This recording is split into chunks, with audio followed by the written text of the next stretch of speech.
All right, so I'm going to talk about factors that diminish the S1 heart sound. So there are four main factors that are the most common.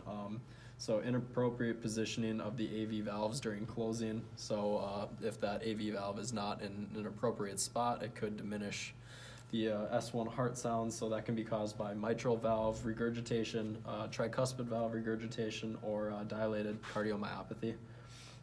Another one would be prolonged PR interval when looking on an EKG. So that can be caused by a first-degree heart block, bradycardia, or digitalis toxicity. Third one, increased calcification of the AV valves. So that can be caused by calcific MS. It can also happen with increasing age, just calcifications start forming on those AV valves, and they make the S1 heart sound a little bit quieter when closing.